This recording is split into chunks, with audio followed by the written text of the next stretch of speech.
United States Air Force did recover alien bodies, they didn't tell me about it either, and I want to know. Is it possible for the military to keep secrets about UFOs from the president? There's always things like that going on. Flying saucers, and they've had other things, you know. What does the commander-in-chief really know about extraterrestrials? We were facing an alien threat from outside this world.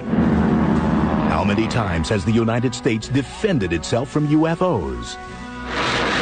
Since World War II, every chief executive has tackled the national security threat posed by unidentified flying objects.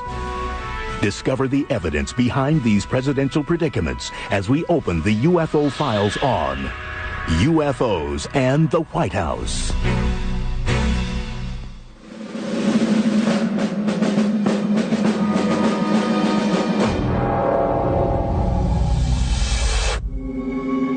It's the early morning hours of February 25th, 1942, just 2 months after the attack on Pearl Harbor. All is quiet at the White House while President Franklin Delano Roosevelt sleeps. But 3,000 miles away, the west coast border of the United States is encroached by an enemy, an unidentified flying enemy.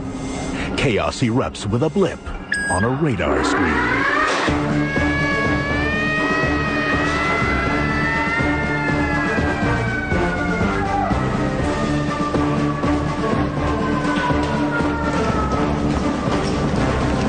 A sequence of events may have involved the alarm or the report coming through to the radio operator notifying the duty sergeant. Alert, alert, this is not a drill, this is not a drill, alert, alert. And the duty sergeant sounding the alarm or ordering the alarm sounded.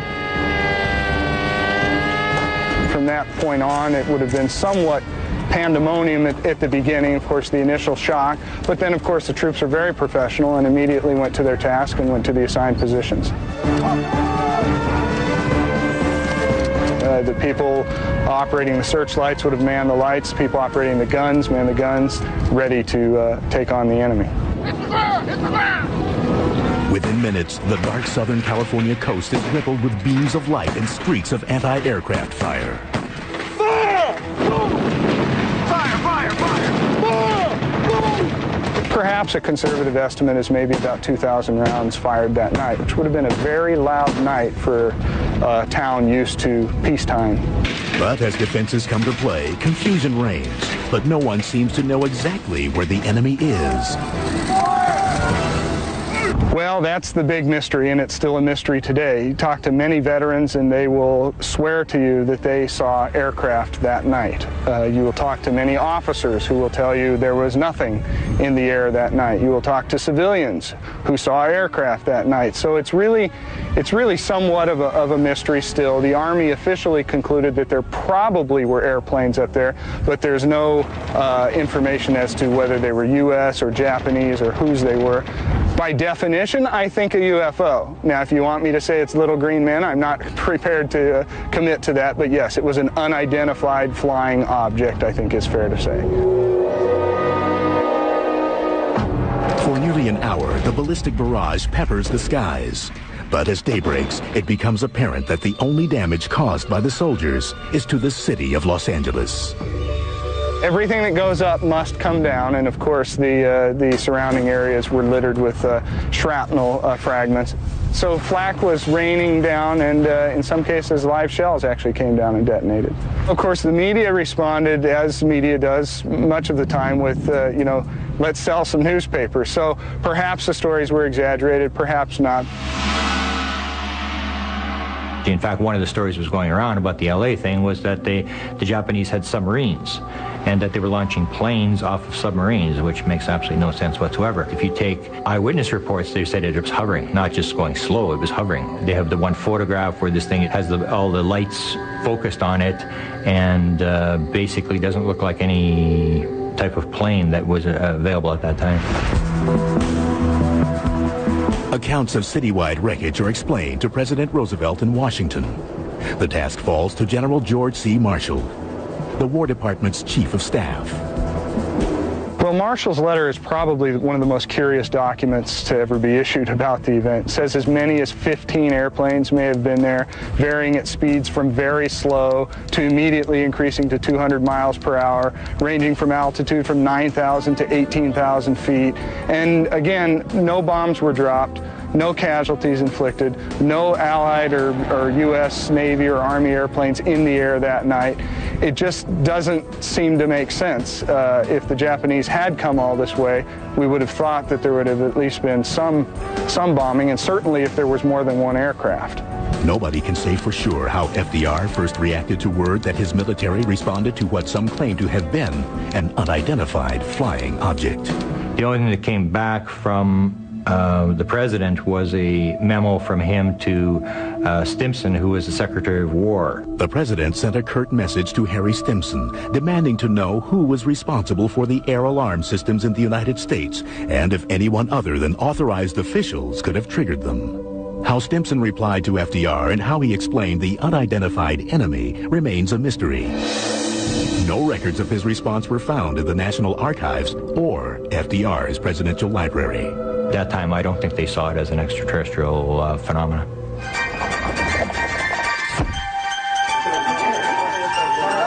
And I believe in 1942 it would have been a curiosity type item. The Axis powers will control the continents. I think President Roosevelt was so caught up with the war effort and his failing health that UFOs didn't rank high in his list of concerns.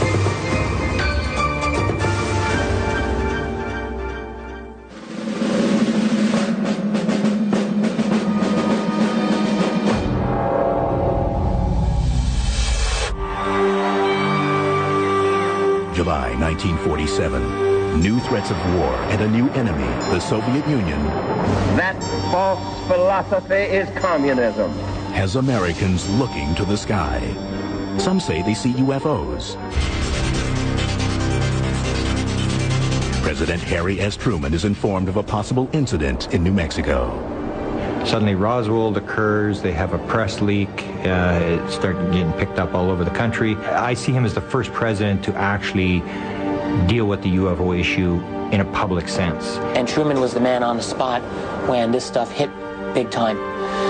Truman is an absolute critical key in looking at the entire UFO phenomenon in the early years. We know that these presidents were being briefed orally, if nothing else, on the topic of flying saucers. Now, this is not something that you're going to read in Harry Truman's memoirs, and it's not something that you're going to read about in an academic treatment of the Truman administration, and yet we know absolutely that it happened. How do we know this? We know it from the man who gave Truman his briefings, and that was General Robert Landry, who was a colonel at the time in the Air Force. President Truman rewarded Landry, his personal pilot, for his exemplary service by appointing him as his Air Force aide on UFOs to consult with the CIA on the subject. And that he was told to report to the president orally and brief him orally every 3 months on the subject in UFOs, which he said he did up until the president left office. By my estimation, that could be as many as 18 briefings. Wouldn't you love to be a fly on the wall of some of those conversations? It's done orally. We don't want records. If you don't want it on the front page of the New York Times, don't put it in a file, that kind of idea. But an incident said to have occurred in the nation's capital was impossible to ignore. 1952 is just, again, one of these very significant years in UFO history. A massive wave of very high-quality sightings by military and civilians all across the U.S., culminating in successive weekends in July of 1952 of UFOs over the Capitol. It was like invasion type stuff. Things would disappear, the fighter jets would go back, the things would reappear, and it showed that the government was very sort of out of control. They couldn't control it. It was such a big thing that the press made it the front page. It was the front page of the New York Times. Truman took the subject head on. So there was less hesitation on the part of public leaders to talk about flying saucers. Harry Truman did so in the 1950s during one press conference. Did the Joint Chiefs of Staff talk to you or concern you about the unknown and the unidentified flying object? Oh, yes, we discussed it at every conference that we had with the military, and they never were able to make me a concrete report on. Do you have anything on the subject, sir? No, I haven't anything on the subject, and there's always things like that going on. Flying saucers, and they've had other things, you know.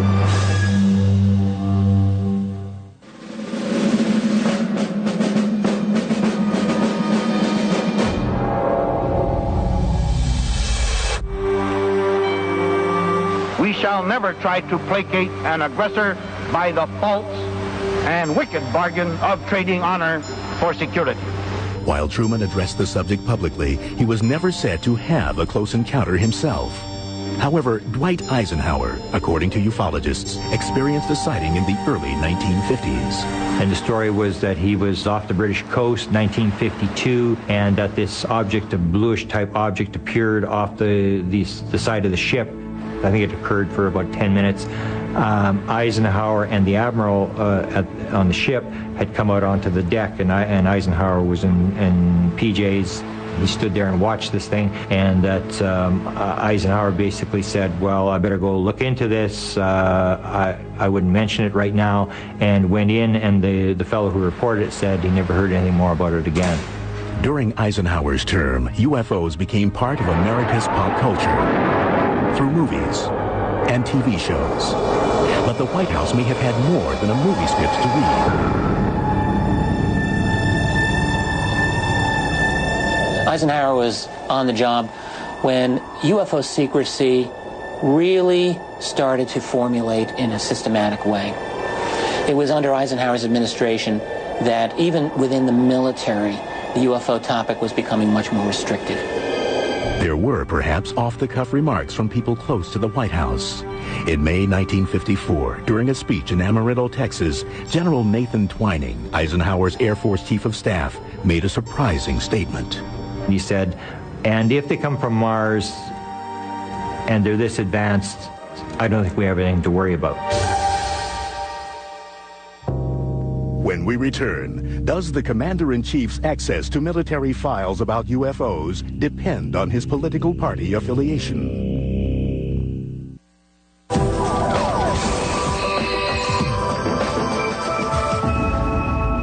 And let every other power know that this hemisphere intends to remain the master of its own house.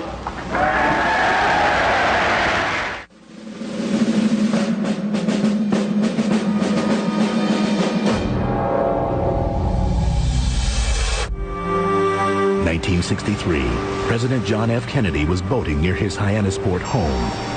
So there's a reported, alleged sighting that he was sailing off Cape Cod, that an object, silver object, whatever it was, 60 feet across, something like that, came down, and everybody saw the object, and Kennedy basically said, let's not tell anybody about this. Hard to substantiate the story. It's something which you can either believe or disbelieve. JFK's knowledge on UFOs is hard to gauge. His tragically short term in office left few UFO records in his presidential library. Kennedy's a great mystery with the UFO topic because there's reason to believe that Kennedy had some real information on UFOs. He was concerned about avoiding a war. To regard any nuclear missile launched from Cuba against any nation in the Western Hemisphere. Remember the Cuban Missile Crisis and all this kind of thing. This will produce the greatest crisis which the world has faced in its history. Well aware that saucers might cause us to start a war or the Russians to start a war, but I think he would have been very diplomatic about making sure that we didn't go shooting down flying saucers, for example. Records show that Robert F. Kennedy, JFK's brother and the Attorney General, did share letters from UFO researchers with Congressman Gerald Ford and Air Force officials. Robert Kennedy was very interested in UFOs. There's a number of letters that have surfaced where he dealt with UFOs. So it's very rare to get somebody in that high in office to actually deal with the subject in writing. Many UFO researchers believe that political differences may affect access to certain information, and that some U.S. presidents have not been fully briefed about UFOs by the intelligence community. The same researchers suggest JFK may have been the first president to be kept from the whole truth. He was interested in beating the Russians to the moon, but he wasn't interested in space. It was more of a competition type thing. It was a political thing. Johnson, on the other hand, was extremely interested in space. 3 years ago,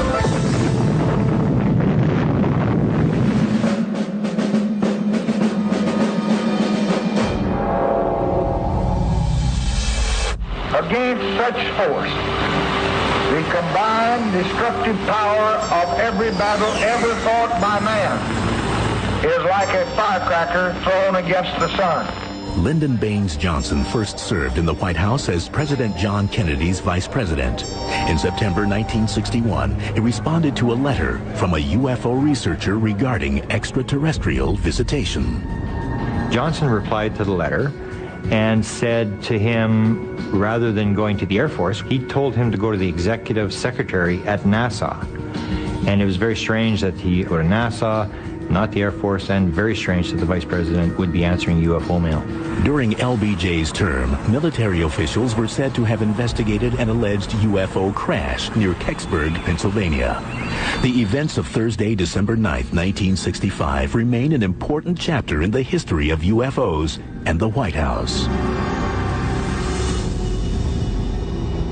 There was a recovery team. NASA was identified as being there. Air Force was identified as being there. The object was moved away, and end of story. They said it was a meteorite. That was the official explanation. What I do in a lot of my presidential research is I take major UFO events. I go to the White House records, and then I start looking at who was there. Where was the president? Where was the Secretary of Defense? So anyway, I went to the Johnson Library, and I started looking at where was the president. He was at the ranch in Austin, Texas. The next morning, all the right people seemed to appear at the ranch. For example, James Webb, the head of NASA, flew into the presidential ranch the next morning. The governor of the state of Pennsylvania was there. All the Joint Chiefs of Staff, the entire Joint Chiefs of Staff, and they have photographs there of them arrived at the ranch. Now, the way they describe the meeting with the Joint Chiefs of Staff is a Vietnam War meeting. So even though there's nothing that you can actually nail down, the president had got pictures of the craft or whatever you want as proof, it did show some circumstantial evidence that something was happening around the president the morning after the crash.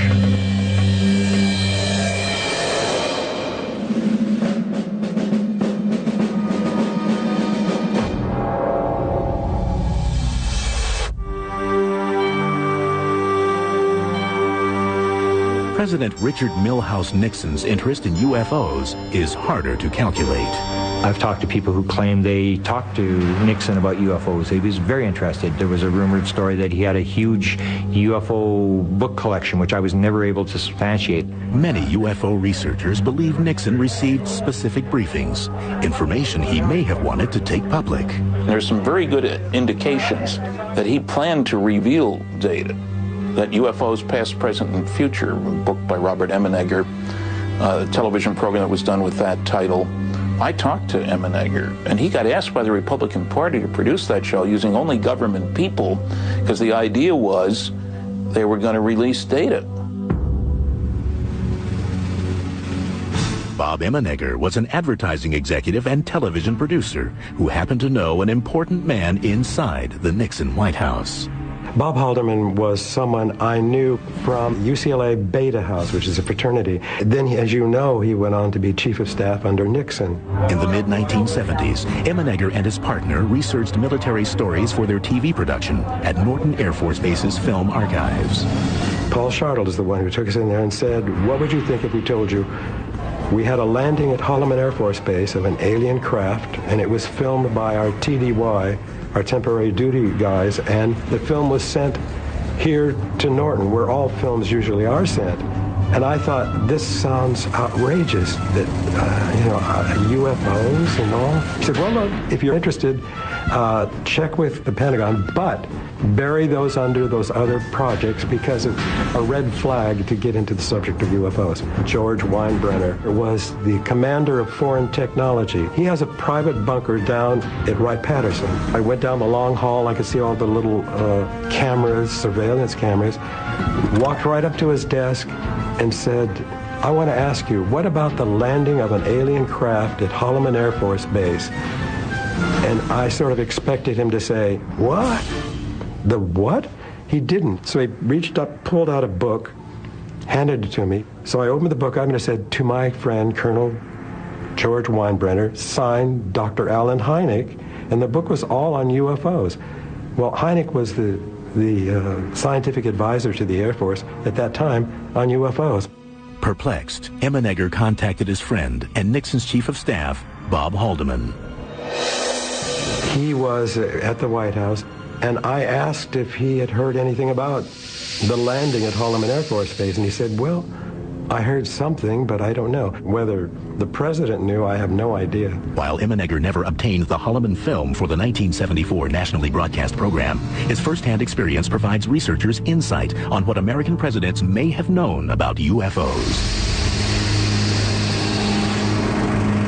A friend of mine helping me out talked to two ex-presidents. They both confirmed that they had been shown the Holloman Air Force Base film.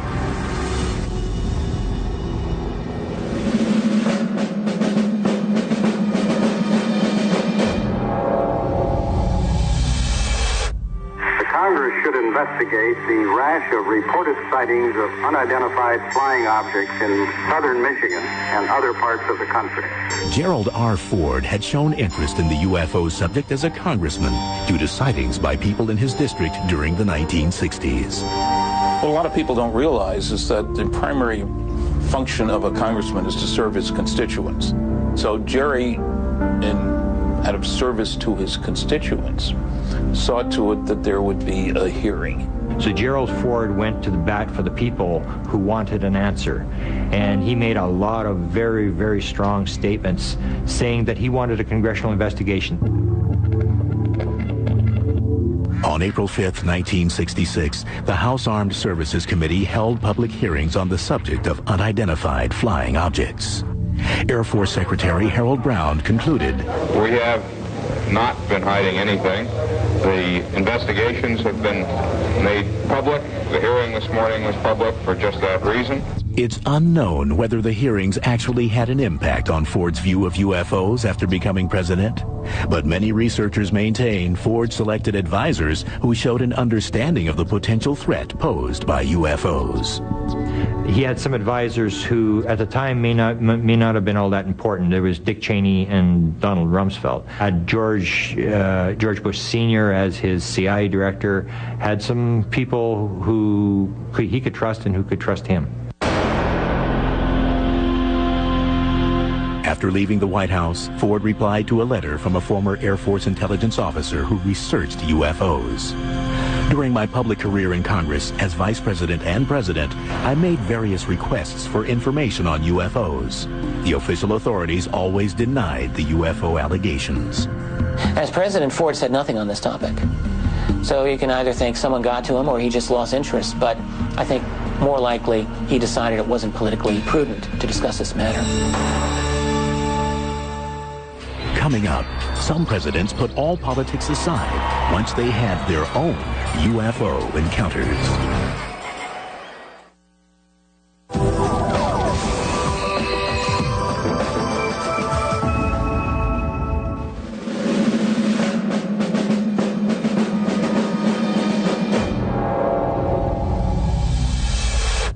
While there are some documents connecting UFOs in the White House and a few reports that presidents may have seen them, there's only one public admission. President Jimmy Carter was the first commander-in-chief to admit to seeing a UFO. Carter was known as UFO president because he actually talked about his sighting. A UFO group had contacted him, wrote him a letter and said, could you fill out our sighting report? Jimmy Carter filled out the sighting report, and the rest is history. Well, Carter himself said the incident happened in October of 1969 when he was down in Leary, Georgia, speaking at a Lions Club. He spoke very strongly about it. And one thing I think it also is very impressive to the public is the fact that Carter was a state legislator here in Georgia when he saw the sighting, and he went on record about it and spoke of it quite publicly.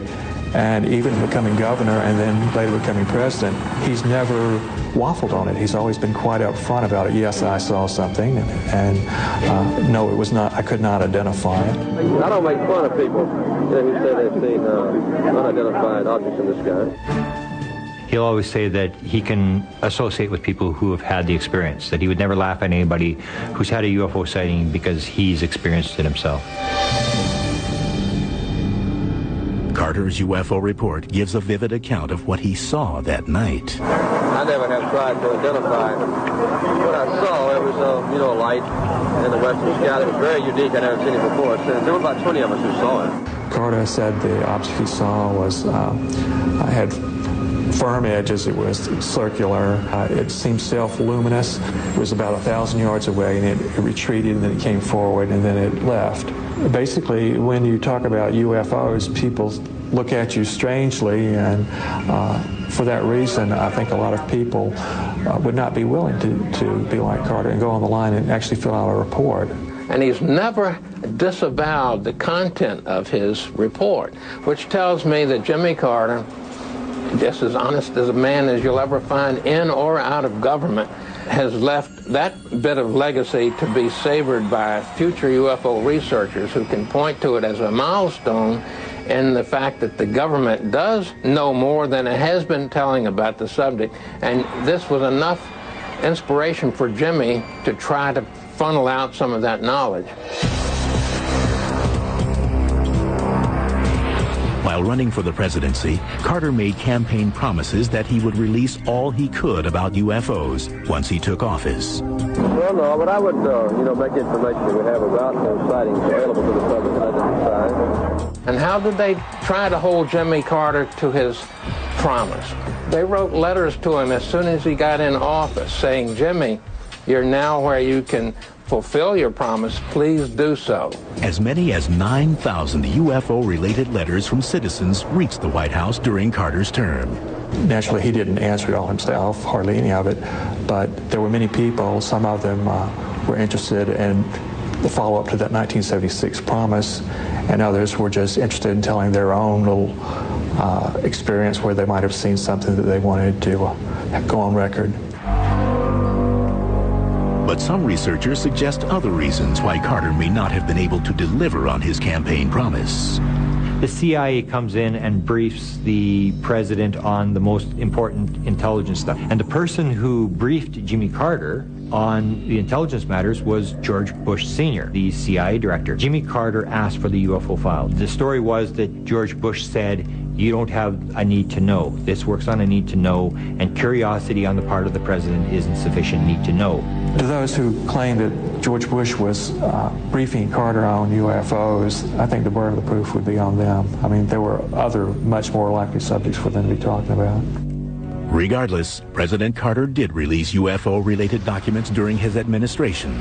The UFO community considers it the golden years. Half of all the UFO documents, there's thousands of UFO documents that have been released under the Freedom of Information Act request over the last 30 or 40 years. Over half of them were released under 4 years of Jimmy Carter. These newly declassified documents were sourced from numerous agencies. They contain information about many UFO sightings and the military responses. Access to the declassified material continues to bolster UFO research.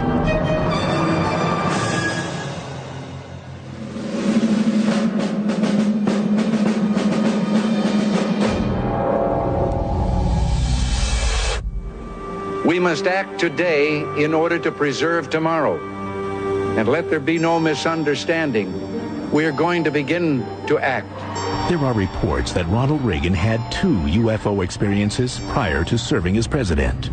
The story of his first sighting reached the public through the memoirs of actress Lucille Ball. She recalled that Reagan and wife Nancy arrived late to a Hollywood party. And she stated that when Mr. Reagan and Nancy arrived at the party, they were all excited. They told everybody about this sighting, that this thing they had seen it coming down the coast. They had watched this whole thing. Ronald Reagan was very interested in the topic of UFOs, privately, very much so. And indeed, has been said to have seen one while flying on an aircraft as governor of California. Apparently a very interesting sighting.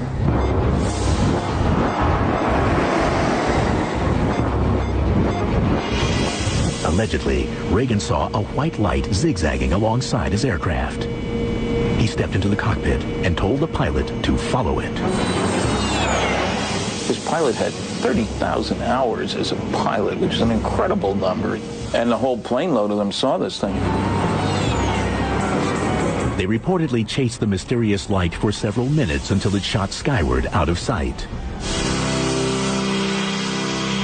Could these alleged sightings have fueled Reagan's repeated references to UFOs and alien life during his presidency? February 11th, 1988, in a speech called Remarks at the Annual Conservative Political Action Conference Dinner, Reagan said, "Our unshakable, root-deep, all-encompassing skepticism about the capital city's answer to the UFO, that bizarre, ever-tottering but ever-flickering saucer in the sky called the prevailing Washington wisdom." A presidential speech is a very complex thing. It has many drafts. It has people who proof every word as to whether every word is accurate in their figures, facts. It's a very long and involved process. There's up to 25 agencies who have to sign off, State Department. Everybody gets to put their little 2 cents in, what they want taken out. So I started checking the speeches, and I went through every Ronald Reagan speech that had this alien invasion. Reagan asked his speechwriters to address the alien UFO subject. He believed that if we were invaded by people from another planet, that the world would come together, the world would unite. He called it his fantasy. One of the more compelling exchanges was between speechwriter Rhett Dawson, who sought to keep the fantasy out of Reagan's speeches and away from the commander-in-chief. The discussion preceded President Reagan's address to the 1987 UN General Assembly. There's a memo that comes from the speechwriter that says, "Mr. Reagan, this is your speech, and go over it and let me know." And he noticed that this particular item about the alien invasion had been removed. The president responded with a handwritten demand scribbled on the memo. And on the bottom, in Reagan's handwriting, Reagan says, "There's too much anti-Soviet stuff in here. I want you back away from this. And, oh, by the way, could you put my fantasy back in, how the world would unite if faced with creatures from another planet?" And he used the word creatures. Clearly grasping the president's determination, Dawson rewrote the speech, and during the 42nd General Assembly of the United Nations on September 21st, 1987, Reagan said, "Our differences worldwide would vanish if we were facing an alien threat from outside this world. And yet, I ask you, is not an alien force already among us?"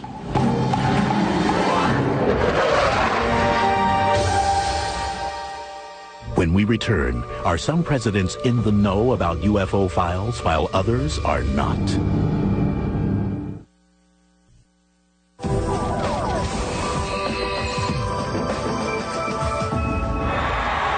And the reason is simple. You're more apt to see a UFO than you are his plane.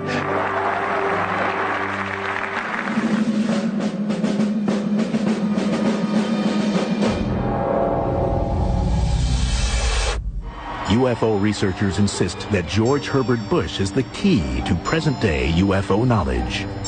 George Bush Sr., I think, is one of the key presidents when it comes to ufology. He's a very important president because he has always been believed by a lot of researchers to be a guy who knows what's going on. He was former CIA director under President Ford. He was vice president under Ronald Reagan for 8 years, would have gotten briefings on many issues, including UFOs. He was trusted by the military. He was trusted mostly by the intelligence community. In fact, now they've actually named a building at the CIA headquarters after George Bush. Herbert Walker Bush, when he was in his earlier days, had served as chief of the CIA. Now, some people think in that capacity he was bound to have known about what was going on ufologically at the agency. If he did, it still probably won't ever be disclosed until after he's long gone, just like the other president. People did write to the agency, by the way, probably when he was serving there. They would send Freedom of Information requests to the agency for any UFO material in its possession, say 900 pages worth and counting. They claim they no longer look into the subject, but how many Americans today are going to accept out of hand such a claim as that? However, little evidence can actually link President Bush to UFOs.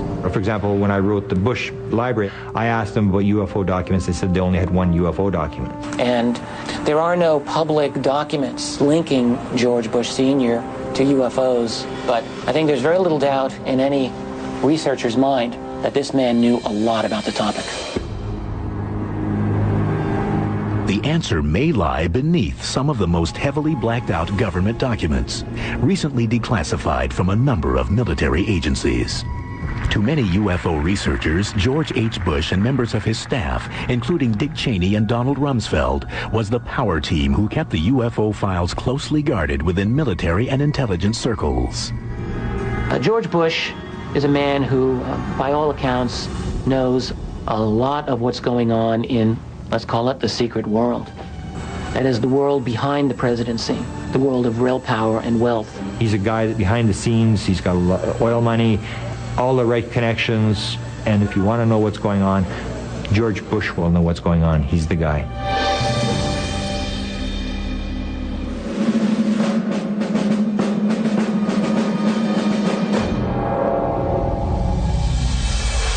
As far as I know, an alien spacecraft did not crash in Roswell, New Mexico in 1947.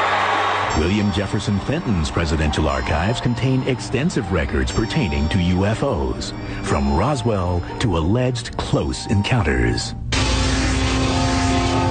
I would say that if UFOs are cards, Clinton is the royal flush. I mean, Clinton was into UFOs big time. The Clintons have said that the library in Little Rock has got a lot of windows, it's got a lot of glass, because they wanted to show that it was an open administration. It's just a gold mine for a researcher. I think Clinton, on the one hand, did more than any other president to get classified material declassified. And he did more to open up government disclosure than any other president, as far as I know. Bill Clinton is another president who had a publicly stated interest in the topic of UFOs and wasn't afraid to say so from time to time publicly. He would talk about Social Security. I mean, I saw a survey the other day that said that a lot of people in their 20s thought it was more likely that they would see a UFO than that they would ever draw Social Security. So, of course, every time they're trying to push Social Security, the president, they go to this little funny thing that they stick in the speech. And Clinton used it 8 times. Yet many researchers believe the Clinton White House was sympathetic about the need to disclose secret UFO files.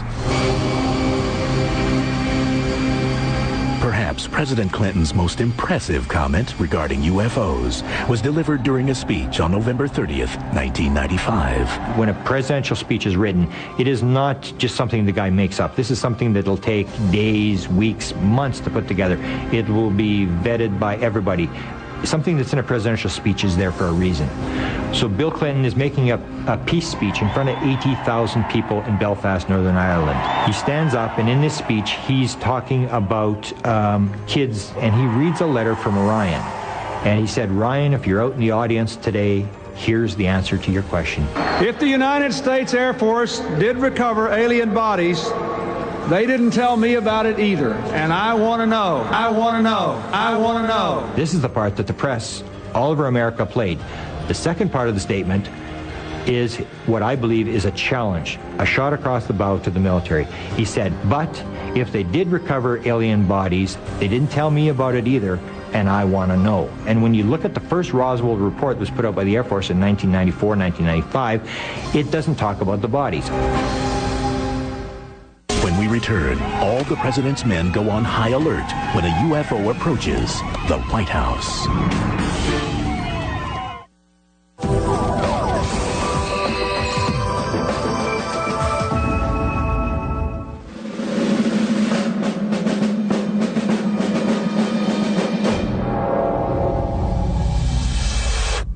That's good. How are you? Good to see you, sir. If you're elected president, will you finally trust the people enough to tell them about UFOs, what the story is? Half the public believes that they are real. Would you finally tell us what the hell's going on? Sure, I will. According to some UFO researchers, George Walker Bush, the 43rd President of the United States, has reconstituted his father's powerful White House staff, partially to maintain a grip on UFO secrecy.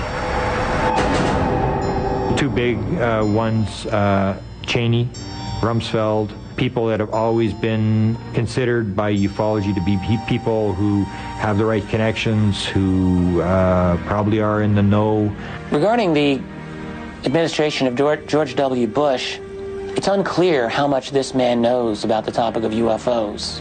There are many who argue that the Vice President, Dick Cheney, is the man on the spot here in relation to this matter. On April 11, 2001, presidential UFO researcher Grant Cameron was able to query Vice President Dick Cheney on UFO disclosure. Cameron knew he'd have to ask pertinent questions. Have you seen a UFO? Who cares?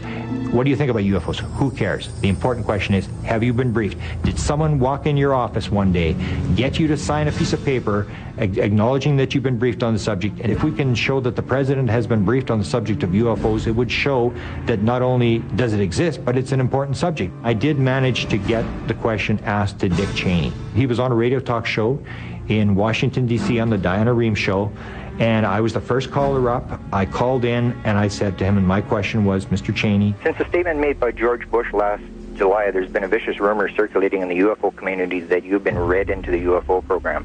So my question to you is, in any of your government jobs, have you ever been briefed on the subject of UFOs?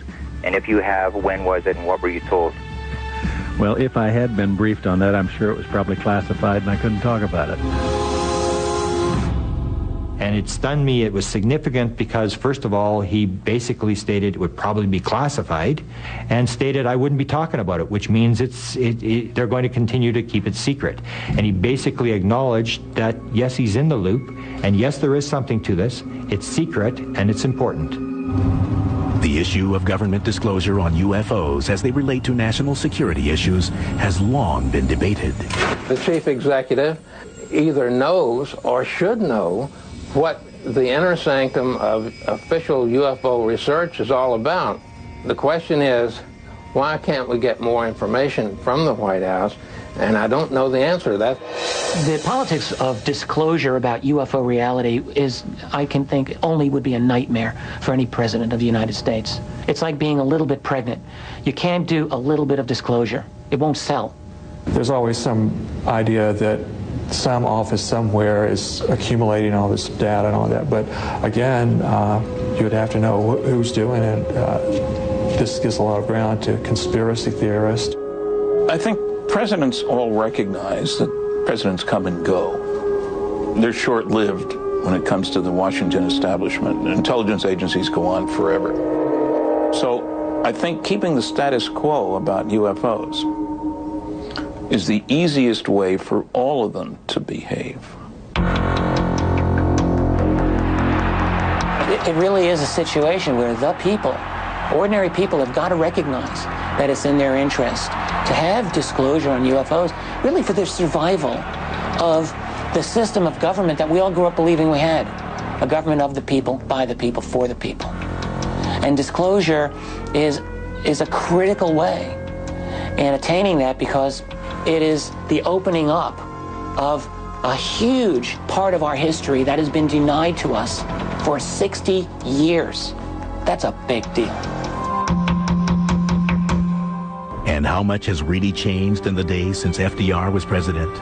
With the advances in technology and security, unidentified flying objects are still seen as a credible threat to the White House and the president.